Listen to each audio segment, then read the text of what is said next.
Exclusive from JustOK.com. You don't know me, but you ain't looking like you lonely. I just want you to come and hold me. I can be your lover and homie. Discussion. Things are going on in our community that a lot of us are afraid to say. That's why we need to get everybody at the table involved in the discussion. So we have to do that. That's first and foremost. Okay. Well, a couple of things that we need to think about in terms of voice is, like my colleague said, who is at the table? That's the first thing you want to look at and observe and pay attention to. And before you even get into discussing what it is you want to discuss around the table, you have to ask the question, who is missing from the table? And how can you get whomever is missing from the table to the table? And not just getting them to the table, getting the right who is missing, the right representative of who is missing to the table. And then when you get them to the table, who is speaking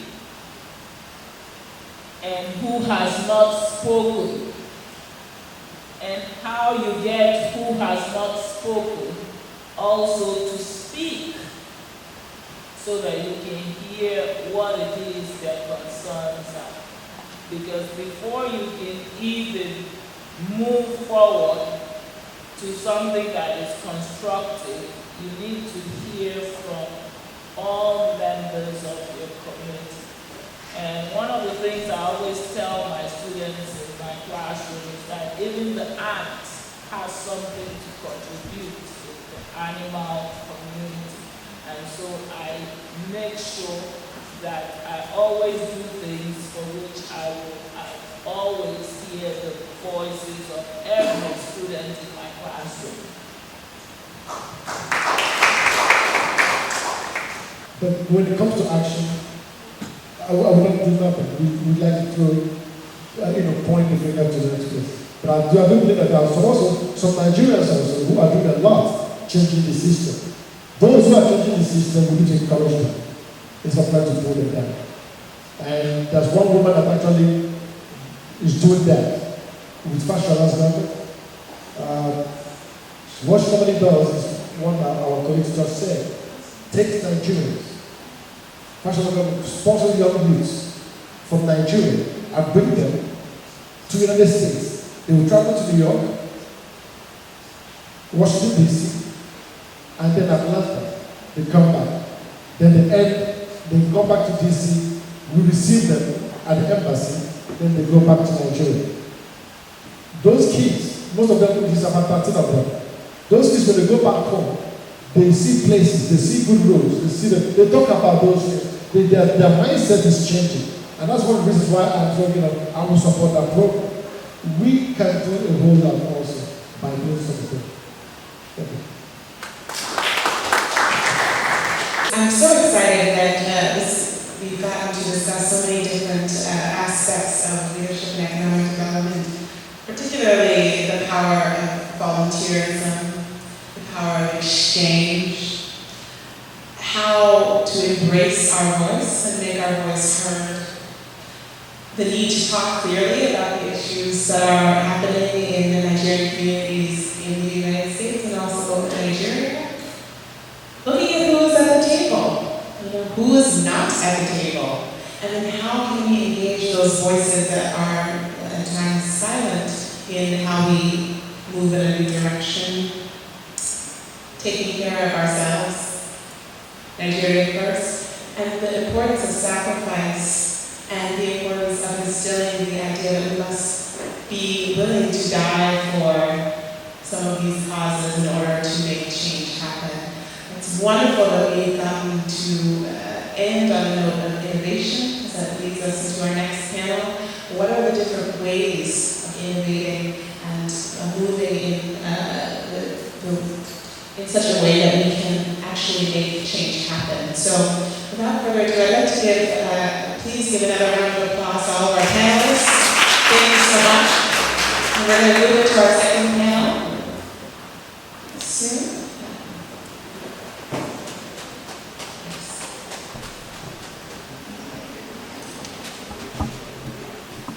Before I introduce my panelists, I just wanted to briefly speak on the importance of business and business innovations, how beneficial it is for our country, and how it really is what takes the country forward.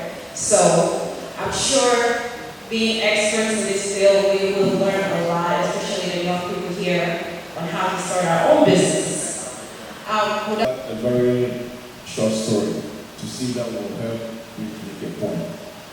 I remember a long time ago, my 5-year-old daughter came to my office and she asked me, "Daddy, what is it that you are doing in this office?"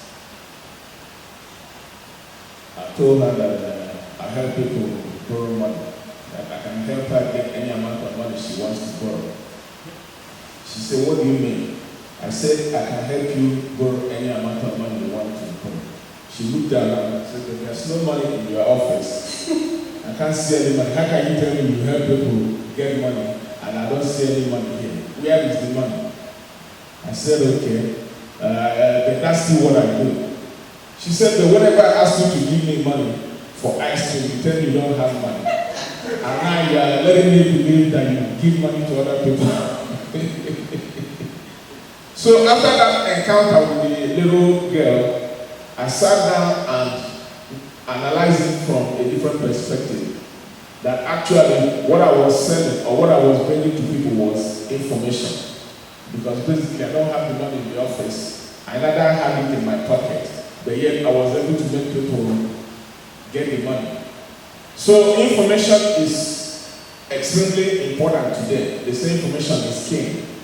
And sometimes you don't have to store information in any compartment or in any confinement. It can be in your head, it can be on a piece of paper, it can be in the air, it can be nowhere, and you can still make money out of it. And sometimes it's easier or easiest to make money out of information without touching any commodity, though information itself may be a virtual commodity.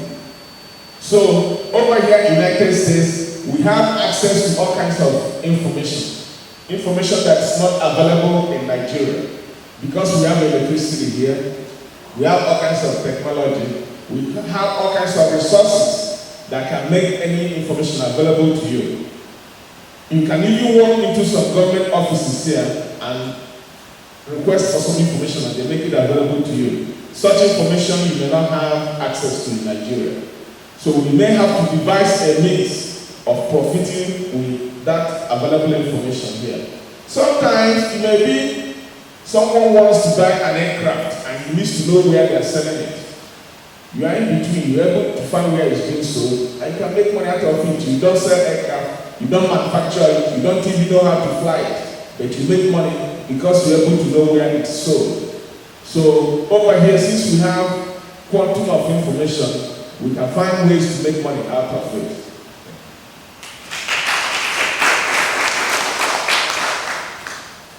So when we talk about looking for ways to, invite our youth into supporting the workforce of Nigeria, we have to look at the infrastructure that we set up, and we also have to look at the manufacturing business in Nigeria. Sadly to report, there isn't any or any effective ones, because over 90% of the products sold in Nigeria are being imported into our country, whereas 50% of our population are under the age of 30. So my question is this, I see manufacturing occurring in Nigeria as the biggest opportunity that we have to explore.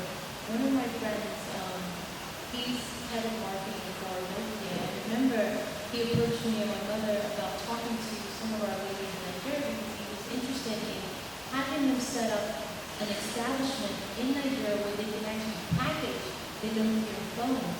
And I'm happy to report that he was successful, but it took him 5 years to get this approved. So I don't know if there's any provisions or I don't know if there are other people out there who work for manufacturing companies.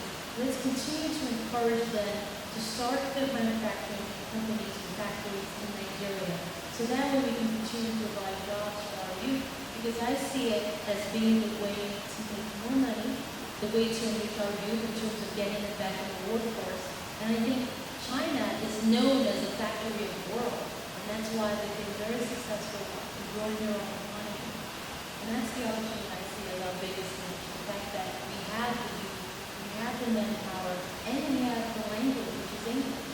We understand the English term, which a lot of these countries like India, the barrier of entry of going to India is the language, and we don't have to worry about that in Nigeria. So I encourage all of us, and I'm always thinking about this too, about ways to find factories to come to Nigeria, assemble their products there,